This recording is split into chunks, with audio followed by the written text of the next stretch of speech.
5 decent ways Satan infiltrates the pulpit of the Christian church. Greetings and welcome back to my channel, brothers and sisters. This is Ricky J, also known as Minister J. I've included a reminder for a few below, and you may utilize the additional news for others. Please like, share, and subscribe to this channel before I begin as normal, so you can receive more useful news and reminders. Having stated that, let's get started.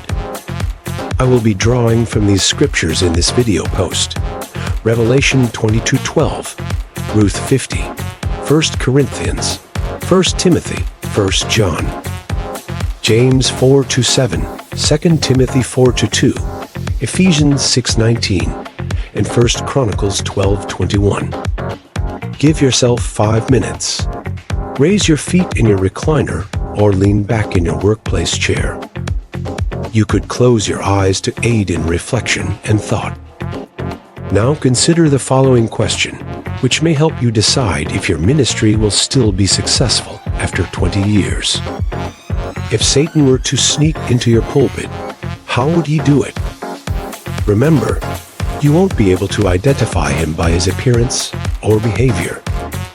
He'll be handsome, charming, courteous, and kind. But beneath it all, he's hideous and cunning. Recognizing the enemy's strategies and taking precautions against them is essential for effective ministry. Understanding that he that is in you is greater than he that is in the world, and penetrating Satan's mind is crucial. 1 John 4:4. As an evangelist traveling the globe, I've witnessed 5 notable ways he slips into the pulpit. Let's look at what they are and prevent them. 1. Satan will try to make you believe that you are something, not just someone. God never touches everyone through a single person or ministry.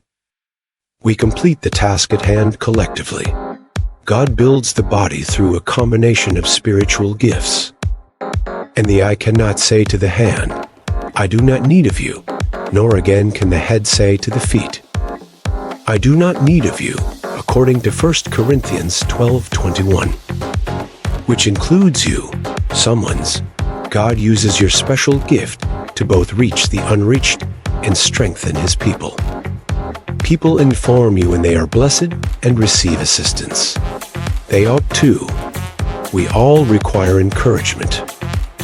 However, one supportive remark can lead to dozens, even numerous remarks. They communicate vocally via emails and texts. Occasionally, your remarks may be reposted on one or more websites. And you may then discover that you have been recommended on Facebook or Twitter. That's when Satan makes you believe that you are something, not just someone. Pride takes hold, one Sunday at a time, not all at once. 6 months goes by and you begin to change. You start to ask yourself, where would the church be in my absence? Why don't other preachers acquire the abilities I possess? I had no idea that God would use me so extensively. There are 2 ways to solve this issue. First, find an accountability partner who will be forthright enough to let you know whenever they notice anything that makes you feel proud. However, keep in mind that they are most likely correct and are attempting to assist as you requested rather than to cause you harm. Second, keep in mind this every day. If you were to go from the earth today, the mission of Christ would essentially continue uninterrupted. To put it mildly, this truth keeps you exactly where you should be, feeling reliant, undeserving, and appreciative. 2. Satan will advise you to teach something fresh rather than something current. Preachers have clearly defined roles. It reads in 2 Timothy 4:12 to preach the word. This implies that we can only communicate what he says. We are imparting knowledge that is as old as the Bible itself, not anything new. Nothing about it needs to be made relevant. It already is. All we need to do is successfully communicate with the populace. For this reason, we shouldn't feel under pressure to discover a reality that our people are unaware of.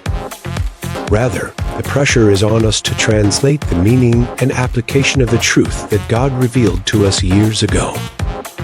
We occasionally impart the same truth 50 times. It's been said rather correctly that good communication consists of using diverse words to communicate the same idea. However, Satan may find it easier to convince you that people are weary of hearing the same old stuff the longer you serve in the ministry. Therefore, you feel that you have to come up with something new, something never thought of, never taught, and never hard instead of feeling the need to employ words, pictures, and analogies that freshen up the truth. The topic could cover a wide range of topics, including marriage, relationships, spiritual development, love, hate, and the mind. Before long, you will have left the scriptures and been teaching your ideas rather than his. The difference is significant, and perceptive individuals will naturally start to respond. I'm not sure that's what the scriptures say. God is only going to bless his word. He has never promised to bless yours. The response? Say this short prayer on your knees. Don't let me stray outside of this book, but help me teach whatever is in this book clearly and effectively. Then open the Bible in front of you. After that, go up to a church member who is well versed in the Bible and tell them.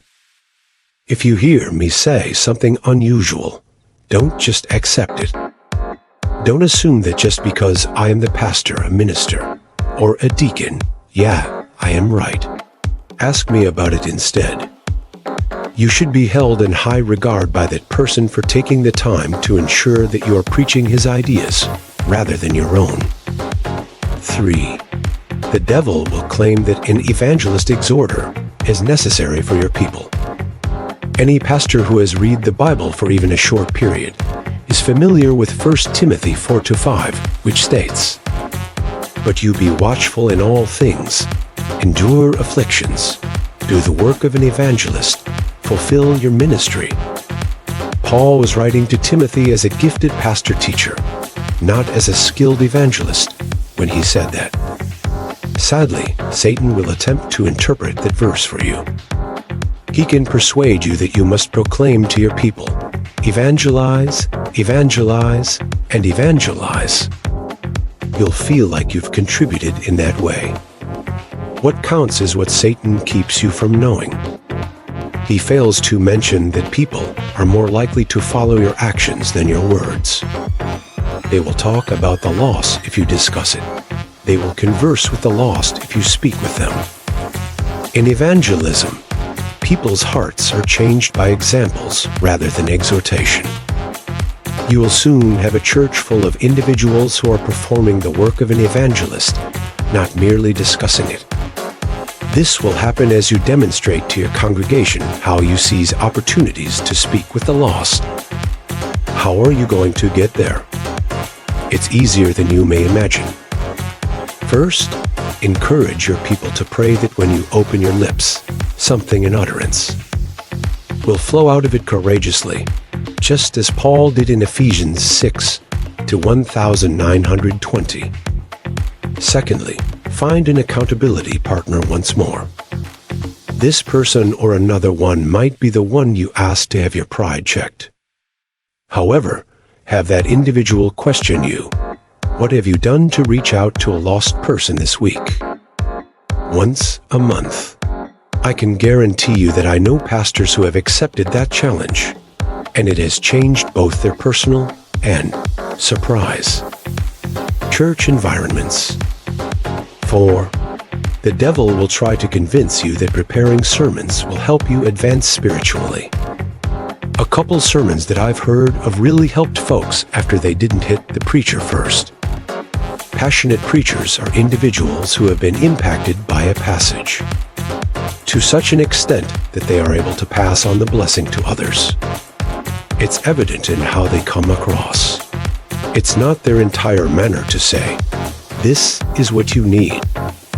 Instead of being, "This is what God showed me I need," and I know you're going to be blessed by it too.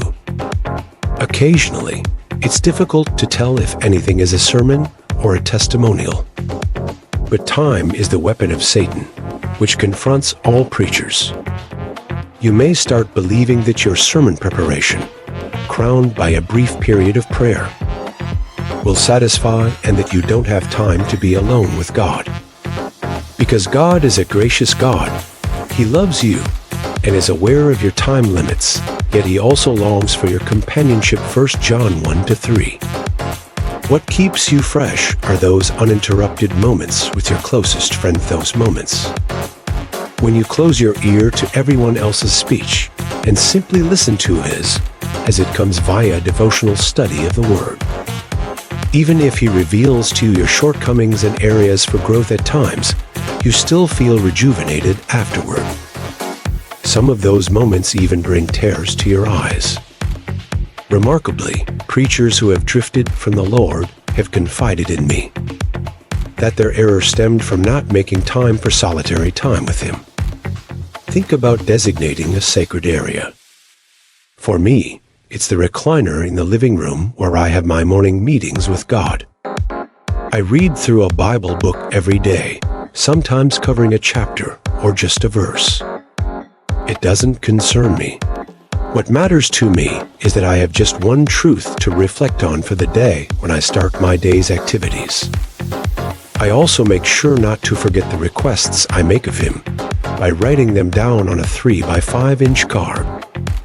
In a way that only the one who saved me more than 40 years ago can, I leave feeling fed, energized, helped, and encouraged. Why would He ever want to be with someone as vile as you or me? Don't ask me. However, He is eager to speak, and I am eager to hear Him out and answer. 5. You'll be persuaded by Satan that you're not getting the attention you deserve. It's annoying, isn't it? Even though you study and prepare your sermon more faithfully than many preachers you know, they nonetheless manage to gain the recognition that you do not. Money comes next. More funding accompany greater notoriety. Thus, the other preacher's church and even the preacher are doing rather well, while you and yours are struggling to survive. Satan has the ability to persuade you that it's okay for you to be annoyed. You aren't receiving nearly as much attention as you should. Your annoyance quickly shifts to people you believe are accountable, your colleagues, a board member, a head of your denomination, or even your partner. As the tension rises, Satan grinningly watches from the sidelines. Corrected to say, no, laughing. The solution is to start over at the beginning. Instead of memorizing 1 Corinthians 4:2, have a thorough understanding of it. Moreover, it is required in stewards that one be found faithful. Observe that the term used is faithful, not famous. Put it on the desk in front of you. Place it on display in your workspace. But ingest it. Don't just commit it to memory. Take it in and integrate it into your spiritual being to make it your guiding philosophy. Why? As God is the one who keeps the books. A good deed never goes unpunished. There is no discipleship that is ineffective. He keeps accurate books and never makes mistakes. If not now, then later, you will receive acknowledgement for everything that is yours. He makes the following promise, and behold, I am coming quickly, and my reward is with me, to give to everyone according to his work. Revelation 22:12. Consider this. By whom would you prefer to receive recognition? Is it someone up there that observes everything you do, or someone down here who merely sees a portion of what you do? To sum up, act now that you are aware of Satan's strategies and know how to counter them. Make it very clear to Satan that his strategies will not succeed when dealing with you. According to James 4:7, resist the devil, and he will flee from you. Your deeds and prayers will send him a loud and clear message that you are only interested in winning, not in a truce. And I'll take the win. In the name of Jesus, thank you. Please remember to keep your senses sharp so you can recognize these things. Be blessed until the next time.